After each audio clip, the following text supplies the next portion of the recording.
A quest is a search for something. And every week, the Quest podcast will show you how we know what we know through interviews with people that have incredible stories of dedication and perseverance. I'm your host, Todd Fisher. Join me in this thought-provoking and inspiring podcast of discovery. Find us anywhere you listen to podcasts.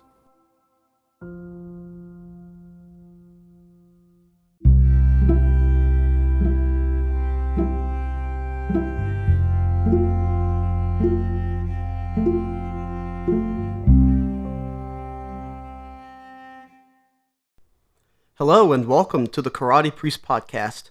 I'm your host, Father Daniel Duplantis. I'm a martial artist, musician, airman, and a priest of the Diocese of Houma Thibodeau. One of my other passions in life is teaching, especially teaching about the Catholic faith. Catholicism is a very deep faith. Jesus himself told Peter to put out into the deep for a catch. The most significant answers to life's most important questions often lie deep beneath the surface. Many people have questions about their faith.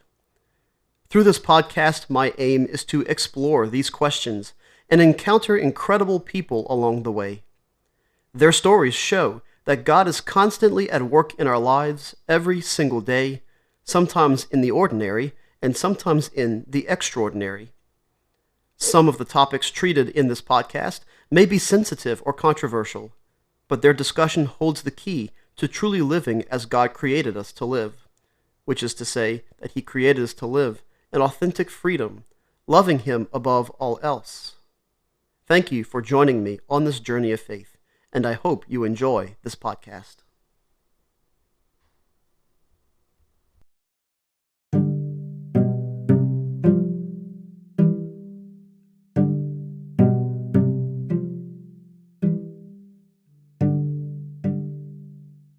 Hey guys, and welcome back to the season finale of the Karate Priest Podcast. We're getting to this point of the season because, as I've mentioned previously in the episodes, I will be leaving for active duty in the Air Force. And so with that, we're going to take some hiatus time for me to make the transition to the last frontier of Alaska. And to help me wrap things up this season, I have my editor and producer, publisher, you name it, the guy who makes all this possible, Todd Fisher. So Todd, welcome back to the podcast. Hi, Father Dan. I'm sad today. It's our last podcast of the season. No, it's amazing how quickly, sometimes I feel like we get into a season, we're rolling with it. And then sometimes we just need to take these natural breaks. And you're right. It's always kind of a sad moment because I feel like with each season, things get better and better. Yeah, for sure. Yeah. I don't know how people do these year round. I follow a lot of podcasts and they just do them continuously. And I think I like the seasons because you can avoid the burnout, and you can sort of miss it and enjoy coming back into it, and it also, I think it gives the listener a break for a minute, to let them go and do their stuff, do their summer or whatever, and come back and have these pockets of episodes. But this is always fun. I love doing these with you. Oh yeah, definitely. So, what we got on the agenda today? I mean, I know we're kind of talking about wrapping things up, but yeah. Well, yeah, it's obviously it's always sad when these come to an end, and this one is particularly sad because we don't know when season 3 will begin. If we get to a season 3, I'm hoping we do. Yeah, I hope so as well. Yeah, yeah, we have to see kind of how you settle in, on the base and what kind of time you get. So we don't know when we'll be coming back, folks. It could be in 6 months. It could be a year from now. We'll know more, I think, in the months to come. And we'll certainly, stay tuned to our social media because that'll be the first place we'll announce it, right? Yep, correct. Yep. Well, what we're going to do today is we're just going to recap how our season was. I was looking back today, preparing for this, coming on to talk to you, and I was just looking at, how incredible the guests were this year, and I thought maybe we would just touch on a little bit of that because we kicked off the first episode of season 2 with a big announcement, which was your book. So let's dig into that. That is still selling well. You just did a book signing. Talk about what that experience has been like. It seems like we've been dealing with this book for years, when in reality, this thing just came out in April. Yeah, I mean, The really it came out so fast because I think it was last June where I came up with the outline, either late May or sometime in June, where I was at the coffee shop and finally came up with some kind of rough outline for the book. And then from there, we just formatted the Word doc and started writing. So this book went from an outline in a coffee shop to full publication and printing in the span of less than a year. Yeah. Like Yeah. I, especially for me as a first time author, had no idea how quick the turnaround could be for something like this. Yeah. And, and to be fair, it was quicker than that, really, because we spent months just dealing with looking at the galley copies to Yeah, see you're what this right. book would Yeah. look like. So it was complete. And then we still had months of just, waiting to receive the next copy of the book to see what it looked like. But yeah, I remember those early days of working on the book with you and you turning in stuff and it's like 5 pages. And I'm like, we really have to triple this. Yeah. Yeah. That was, definitely a bit of an overwhelming project when I just started jumping into it, because, I remember, my big problem at that time was I was so still used to writing academic papers for the seminary that Yeah. this was a different kind of writing. So I Double really had to, spaced. yeah, I had to really break that mentality of this is not an academic paper, kind of go back to the drawing board. It's amazing. Like I caught writer's block at the very beginning of the book.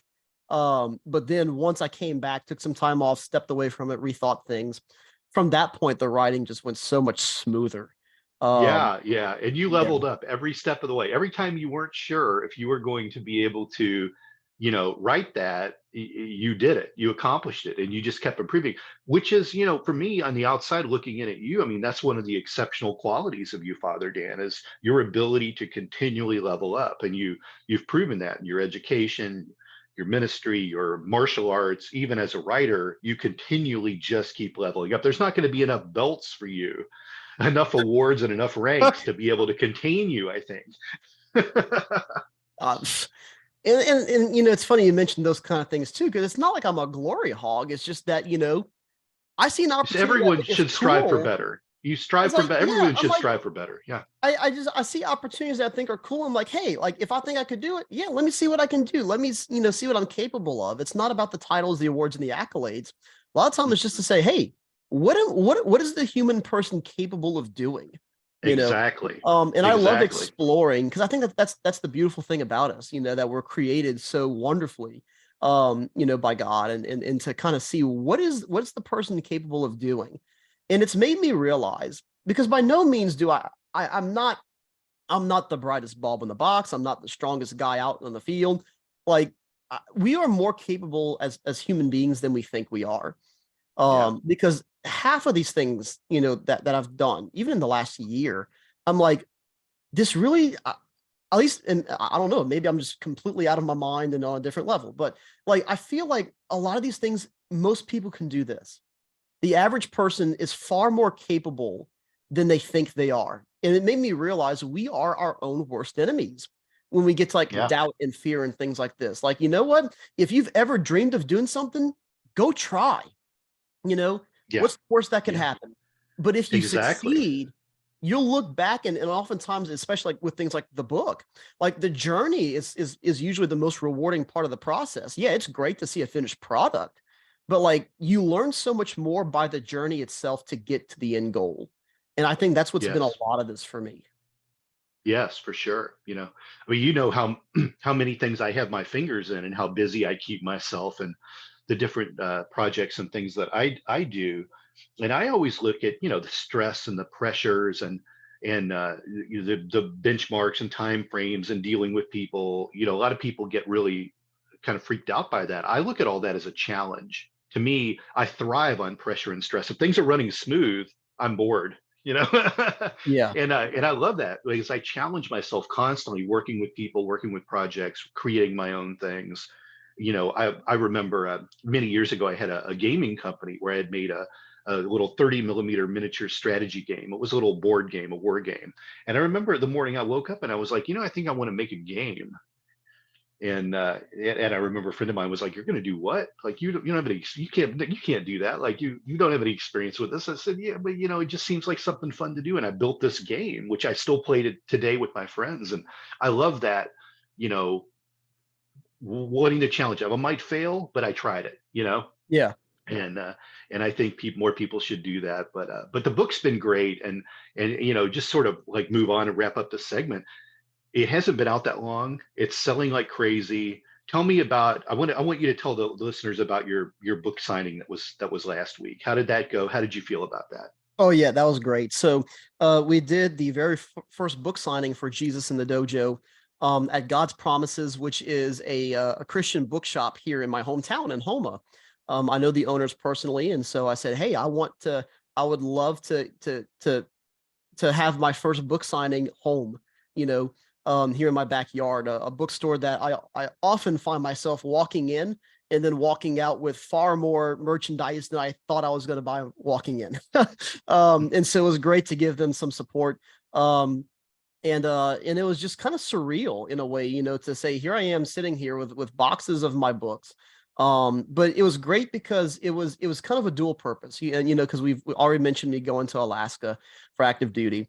It was a public opportunity, I think, for a lot of people to come, like, say their farewells. People from pretty much every single church parish that I've served in, either through seminary or now as a priest. And it was great to see people from, like, my deacon internship parish and things like that. From my cathedral now. And just to hear people who maybe already read the book and brought their own copies to get signed, people who've never done martial arts before, and they say that they got something out of it. So um, I really enjoyed it specifically as an opportunity to hear people's feedback, Yeah, when they say, "Oh, I already read it." And my first question is, did you enjoy it? Did you get something out of it? Because that's the thing too. I know we've had some kind of price fluctuation in the last couple of weeks, but my first priority with the book, are people getting something out of this? yeah, The money, I could care less about the money. For me, it's, it's is this changing the way people live? yeah, And that was the entire purpose from the get-go. yeah. And I wish we didn't have the price fluctuation. It's not on our end, folks. It's all of Yeah. the publishers, the printers, everyone raised their prices dramatically. So as much as I would love to give everyone these books for free, we can't. We gotta Yeah. we gotta pay to make them. So we believe me, Father Dan and I are lucky to get a cup of coffee out of each book sale. Yeah. Yeah.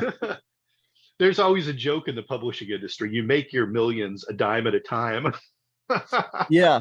And I can see that now. But no, I mean, still, the most rewarding part of the whole thing with the book is the fact that this is my life's contribution. Can't even speak now. My life's contribution as a priest that does martial arts, and to be able to kind of, provide that insight, that kind of pastoral perspective, has really been just so rewarding to say. I really hope that this is changing the way that Christians in particular see the way that martial arts can impact us, Yeah, for better or for worse. And where do we draw those lines? It's really been rewarding to see that this is hopefully making a difference in the way that people practice martial arts. for sure. Yeah. And just so everyone knows, and we'll be announcing this on social media in the months to come, but there will be an ebook version of this and an audiobook version of this that'll be coming out in the future. So stay tuned to other versions of this. Oh yeah. Yeah. Well, moving on to people that have done exceptional things. You interviewed Tim Schmalz this year. Let's Oh talk about yeah. that for a minute. This guy, incredible sculptor. I mean, he is a living master right now. What was that experience like interviewing Tim? That was absolutely incredible. I mean, because I was familiar with some of his work because it had made its way to my seminary. So to actually get to hear his process and some of the things he's working on, um, was just awesome. Like I was sitting there in awe the entire time. And then, at the very end, I know that the listeners didn't get to see what we saw, but to see him in his studio and he turned the camera around and you see all these like 30 by 30 feet images of the Stations of the Cross that he's currently working on. Is just so awe-inspiring. And I'm a big fan of Catholic, or not just Catholic, but Christian in general, church artist, sacred artist, whether it be by music or just the arts themselves, statues, architecture, you name it. Anything that has to do with church art, I am such a supporter of, because they contribute so much to the lived experience of the church here on earth. They're taking God's created beauty and refashioning it for his worship, and that's something that we can't take for granted. And so I loved having him on to talk about, not just the pieces, but like the thought process, the prayer, the inspiration behind his work. Because that's a whole nother dimension to, religious artists, is when they take their faith and they use that into their work, whereas, they're praying as they work. And that makes these works so much more special. So to hear his story was absolutely incredible. You're right about that kind of passion that they have toward that. I know a lot of artists. I've known a lot of artists all my years, and it's very interesting thing with artists. Really good artists, I just kind of out there in the contemporary world, I'll say, they they struggle. A lot of artists struggle with things, and they put their pain in the art, and that's an interesting process. They put their love and their anger, and they put all of these emotions they feel into their art. But with sacred artists, that's generally not the case. It's a different kind of passion that they have, and an energy that they put into these great works that's very uniquely different than sort of how it is out there in the secular world. Oh yeah.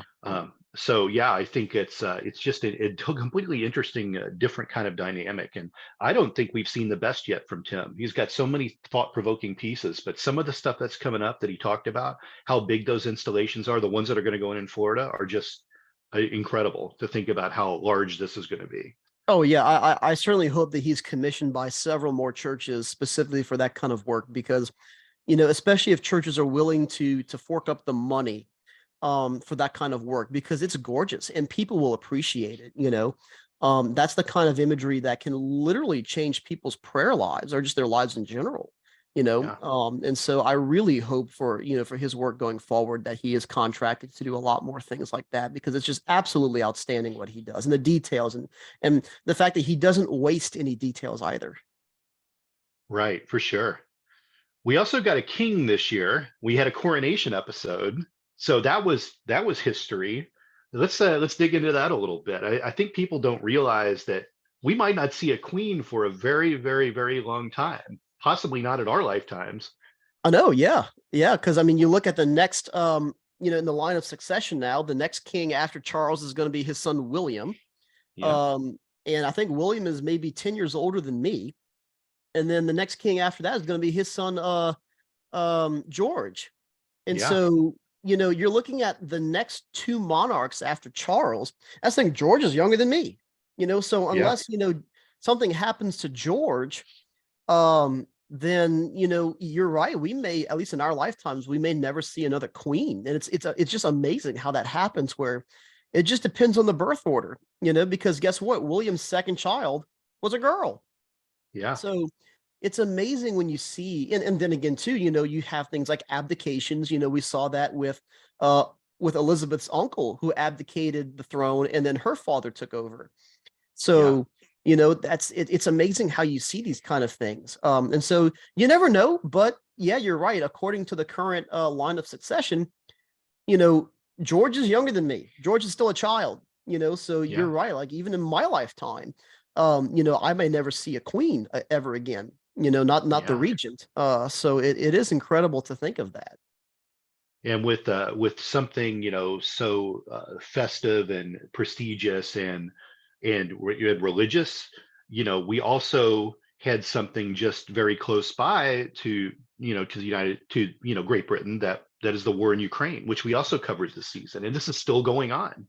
We covered it at the beginning of the season, I believe, one of the early episodes, and now it's a year later. Oh yeah, I think we covered the war in Ukraine last year. I don't even think we did so much on it this season. But yeah, that's been something crazy to follow, because in the span of a year since we last did a commentary on the war, it's certainly escalated in terms of I would say, like the West's support for Ukraine. I mean, in the last couple of months, we've seen Finland join NATO, and it seems like Sweden is not long to follow. They're on kind of right on the cusp of joining NATO.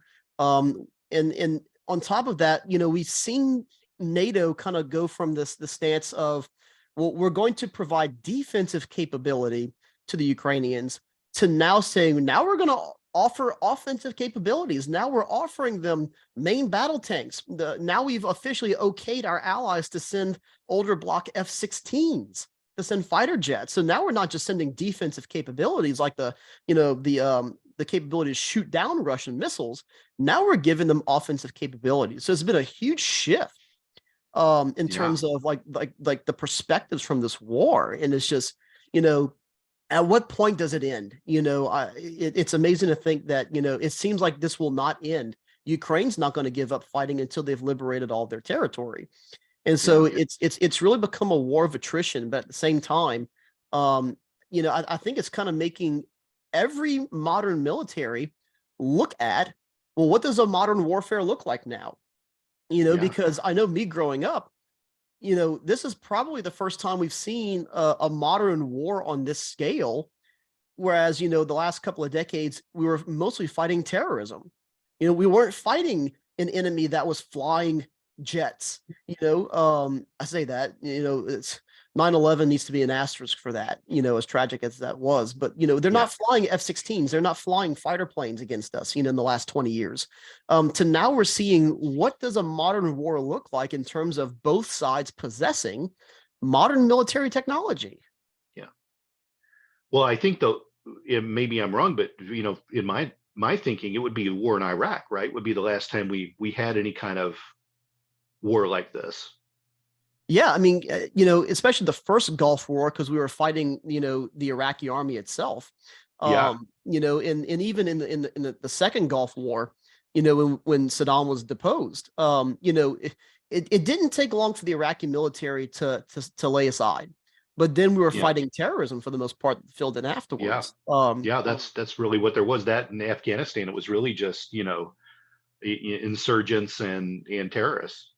Yeah, and so I think in a way, this is specifically why the West, especially NATO, it's kind of offering now these offensive capabilities. I think NATO is curious to see, well, how will our Western technology stack up against the Russians? Because this is how you got to remember as well, like the US is on the cusp of developing a 6th generation fighter. We're trying to develop hypersonic missiles. We're trying to develop the next generation of military technology. And from a military capitalistic perspective, what greater way to gauge what works and what doesn't work, what technologies are actually marketable, than to see what's currently available in action. So I think there's definitely like a military capitalist mentality driving all of this. But at the same time, it's like, that's where we're at. Yeah, for sure.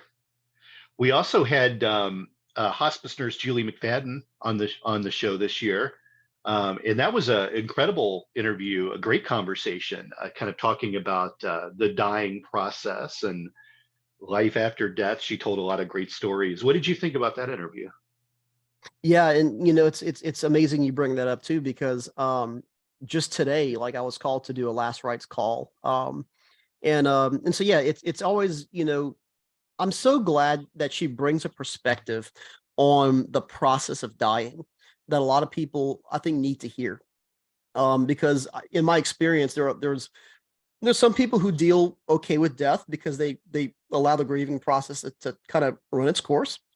But at the same time, I've seen people who just seem to be so afraid of death, and death makes them so uneasy, that, in a way, it makes them anxious. Like it weighs so much on them emotionally.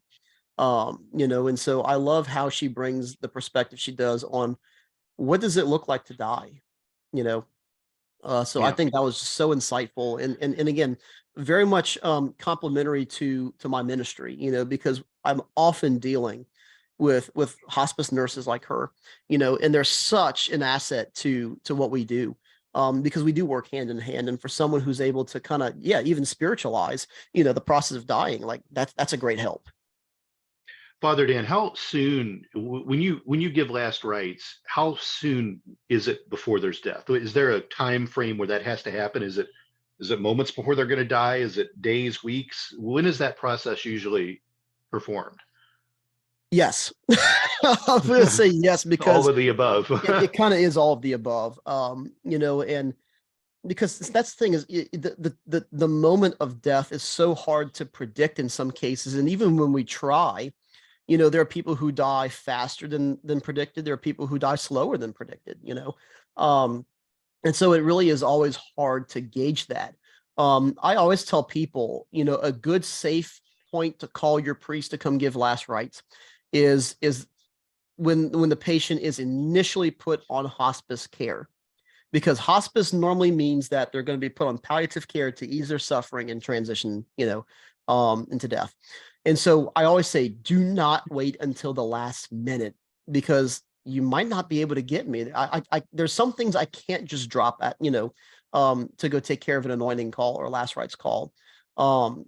As much as possible, I tell families, once they're put on the hospice, go ahead and call us. And if things deteriorate, we can come and we can re-anoint. We can do another anointing if the condition substantially worsens, or if you think they are actively dying at that moment, then have us come back in. But for the initial, to at least make sure we give them anointing of the sick at some point, and to give them extreme unction. I always tell families, I highly recommend, get us as soon as they're put on hospice care. The person doesn't have to be conscious. No, not at right? all. Yeah. Not at all. Because, and that's the beautiful thing about anointing of the sick is that, for the sacrament of confession, the person has to be conscious and lucid to be able to tell you their sins.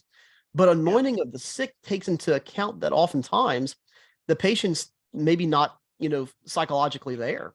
And so anointing of the sick forgives sins, kind of with the stipulation that if the person ever would regain consciousness, that they would make a confession if possible. But anointing of the sick forgives all sins as well, considering that oftentimes it's used to help prepare souls for death.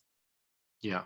For those of you who didn't listen to the podcast interview with Julie McFadden, go back and listen to it, because she tells a really interesting story about someone who sort of came back from the brink of death. And she talks about, this isn't just a rally that someone gets before they die. This person came back for about 6 months and then they died again. It's like really a amazing story of kind of coming back and having a really long, kind of a really long last run with their family before they went. It was because she has so many stories, and all her stories on TikTok, there's just so much that she had to cover.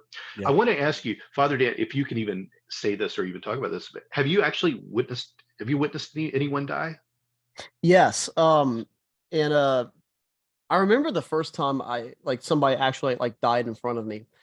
I didn't have time to process it because I went to the hospital. It was literally right before one of my weekend masses. And so I went to the hospital, did the anointing in the CCU.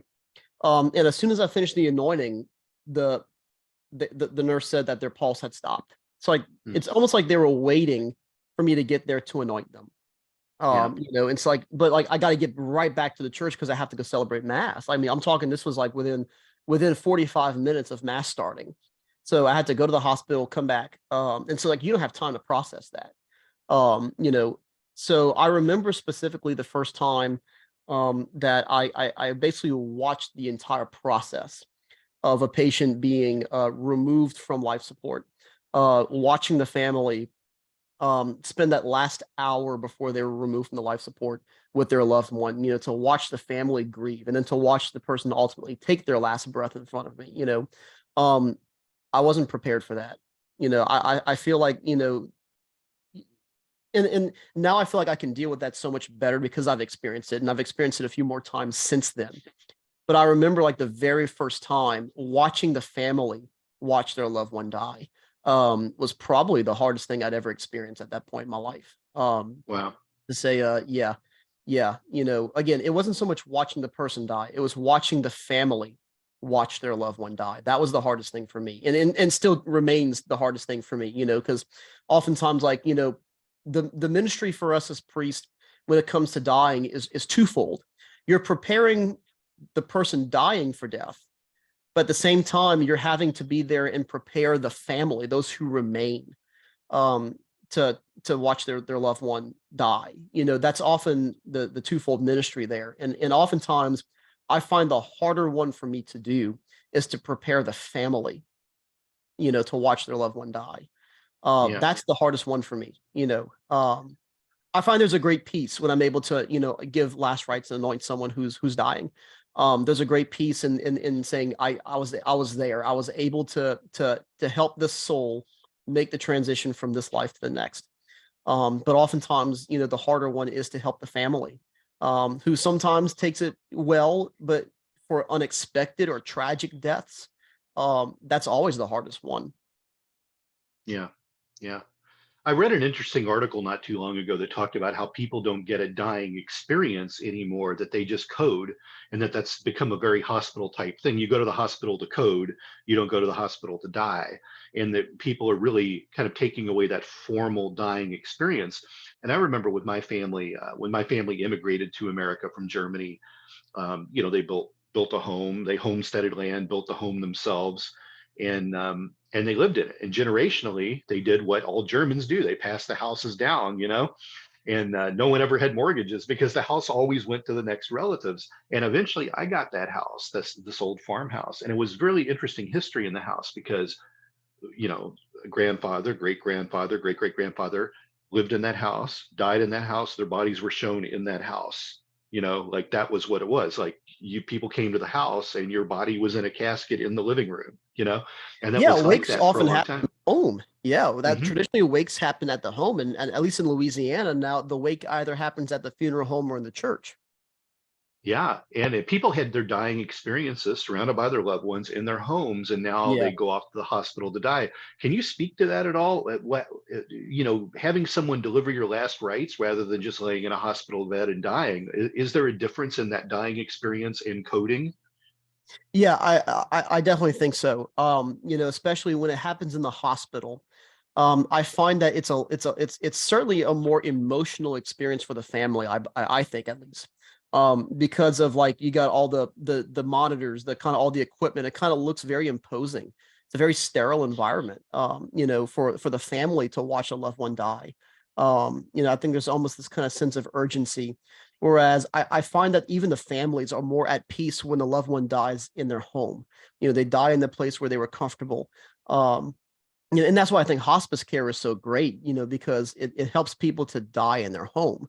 Yeah. And so I think, yeah, that's definitely, there's definitely a difference, because I notice it, like when I walk into someone's home and the family's there, the family's a lot more, because it's a familiar place. It's a more comfortable place where the family's been before, Yeah. whereas in the hospital, there's always this kind of, sense of urgency and just, yeah. Uh, so I do find there's a big difference between, meeting a family for last rites at home versus in the hospital. Yeah. Well, we just really touched on a few of the best interviews of the year. Certainly, we had, our old friend, the religious hippie, was on an episode. Your friend, Father Peter Wynn, came on, and we had a Yes. discussion about martial arts. We discussed incorruptibility in our one of our last episodes a couple of weeks back. So it was certainly, for me, one of my favorite seasons so far. And I hope we get to do these again. But just I want you to just tell the listeners, how's your life going to change soon? I think you're going to be going to Alaska here at the beginning of August. What's life going to be like on that base? How are your job responsibilities going to change? What can we expect from Father Dan on duty, the karate priest on duty? What's that going to be like? Yeah. So I'll be the pastor of the Catholic parish on base. And which this is going to be my first time as a pastor. Here I've been an associate pastor for the last 3 years as, like, the second in command. But this will be my first time, like, calling the shots of the parish. What program should we have? What's the direction of things? And so the buck's all going to stop with me on that. At the same time, I'll have a lot of help and a lot of mentorship, because my boss up there is going to be the wing chaplain, and there's a deputy wing chaplain. So, like, you have mentorship there, and so the good thing is that I won't have to do this alone, which is great. And so But yeah, living up in Alaska, it's funny because I've been doing like the house hunting and things like that recently, and I just learned that there's no air conditioning in Alaska because they don't need it. Yeah. Which I was like, that's mind-boggling to me because here at my cathedral, we've been dealing with the chiller for our HVAC system going kaput in the last couple of months, and now we have a temporary one. And even then, the temporary one, because of how hot it's been a heat index of over 100 degrees the last 2 weeks. That the chiller is having a hard time keeping up and keeping the cathedral cool. Yeah. So like it's a whole different world where I'm headed, and I hope I'm used to it. I hope I adjust fairly quickly. What's funny is today the base actually posted a picture of a bear in someone's car, like sitting in the driver's seat, and I'm like, you've got to be kidding me. Is this real?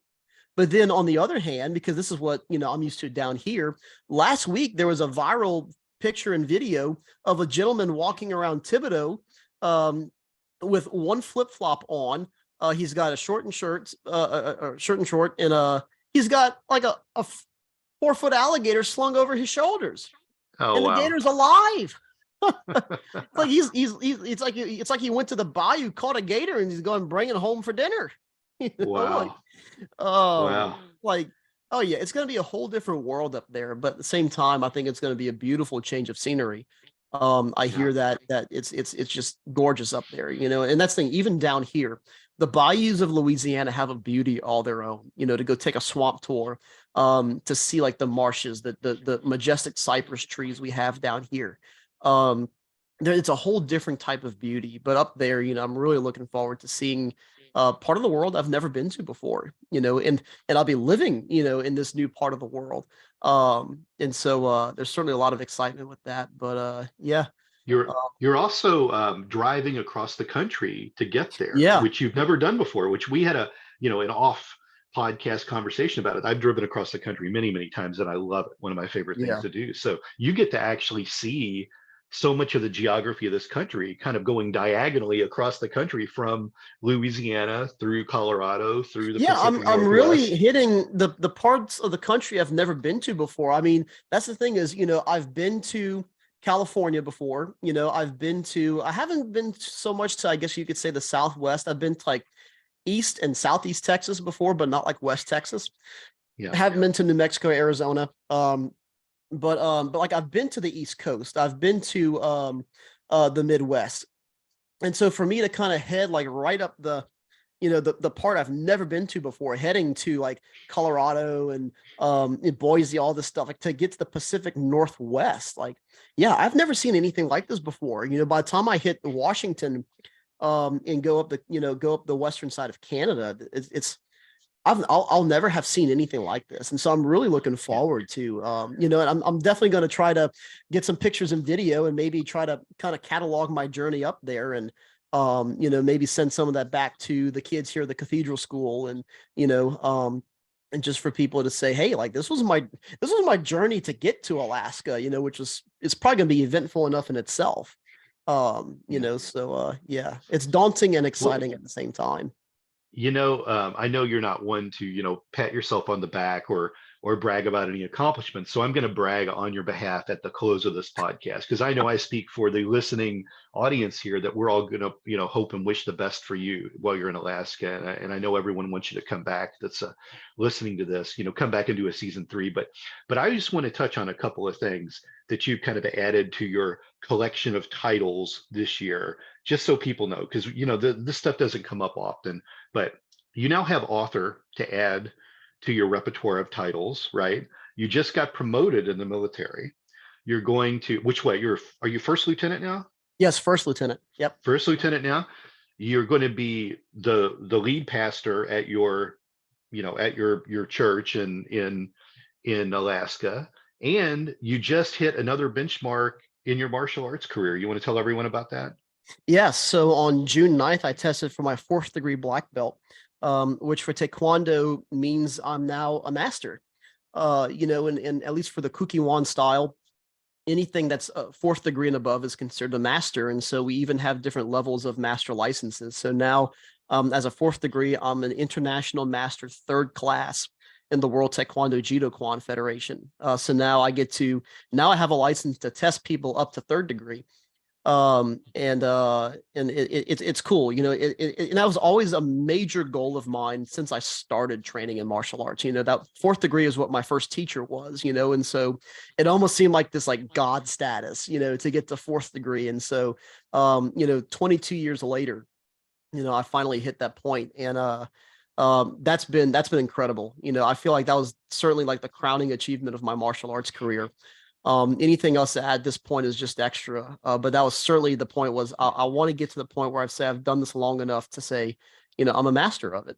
Yeah. And in my Quest podcast, you came on as a guest, several years ago now, before we ever did the Karate Priest pod. And I like to pride myself on bringing on exceptional people that do really interesting things and have new approaches to stuff. And I stand by that with you, because you're not even 30 yet. And look at all these accomplishments. Folks, imagine what this man is going to do in the next 30, is all I can say, because I always feel the best is yet to come. This is still a lot of the learning time in your 20s. And just imagine what the next 3 decades could bring, Father Dan. I hope I'm part of it. Yeah, but to that point, I certainly believe that there's a reason for that, and there's a need for people to go above and beyond, because the church needs that. Certainly we're kind of, I feel like we're swimming upstream again, where in many places the world has moved on from Christianity. And so for us to re-evangelize the culture takes a lot of bold examples. It takes a lot of people kind of going above and beyond and kind of going to the reaches where we've never been before. And certainly for me as a priest, it's we can't just stay in maintenance mode. We have to go out and evangelize. And so if this is my way of doing it, and this is how if the Lord's asking me to do all these things, and yeah, I'll keep doing it. For sure. Well, that's all I've got, Father Dan. I hope to be seeing you for a season 3 at some time down the road. Yeah, definitely. And everybody, we hope you stay tuned for that and keep on the lookout. In the meantime, I certainly hope to be, posting some at least on my Instagram and stuff, maybe getting into YouTube, my adventures in Alaska. But certainly in the meantime, if you want to find my stuff to keep up with my adventures, you can find me at the Karate Priest on Facebook, on Instagram. And then also, if you'd like to book me as well for like a Lent mission or an Advent mission, a summer mission, any kind of mission talk for your church parishes, I'm certainly available to do those things, at least virtually. And so that information can be found. Todd, you want to give them the website for Crown and how they can book me for those things? Yeah, they can go to crowninternational.us, and they can just search the Find Talent feature, and they can find you there and book you right through the website. Excellent. Well, thank you, Todd, for everything that you've done. Again, you've made a lot of this possible. The podcast, the book, all these things. And so certainly I want to thank you for all your work and certainly your faith in me, from the beginning of this, to say that, hey, I think you have a story worth telling. And it certainly brought me places I would have never imagined It's my pleasure. Time. So thank you so much for that. So, well, good. So with all that being said, everybody, thank you so much for joining us on this incredible journey the last couple of years doing this podcast. I hope to see you guys for season 3. But all that being said, again, thank you so much for joining us. Stay blessed.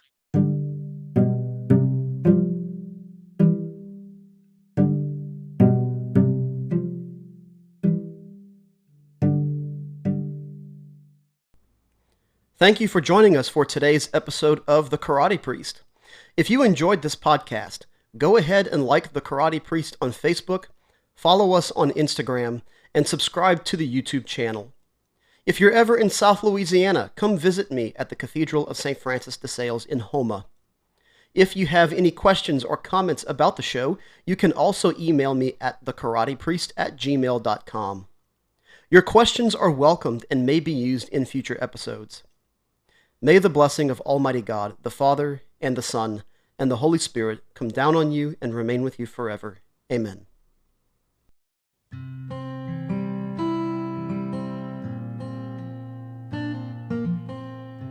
Hi everybody. everybody. I'm Amber Rose, the religious hippie, and I host the podcast A Catholic's Perspective.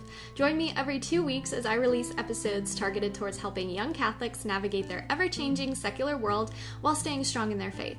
Whether you are a Catholic or not, all are welcome here. So if this is something that interests you, feel free to tune in. You can find A Catholic's Perspective on Spotify, Apple, or wherever you listen to your podcasts. I hope to see you there. Bye! Thank you for listening to this podcast. Please be sure to rate and review this episode. This podcast is produced by Todd Fisher and Anthony Smith and is distributed by Metacortex Publishing. This podcast is copyright. Any previously trademarked or copyright content is used by permission. Information and opinions stated in this podcast should not be construed as medical advice. Please be sure and visit the official website for Metacortex Publishing at metacortexpublishing.com or find us on social media for other unique content.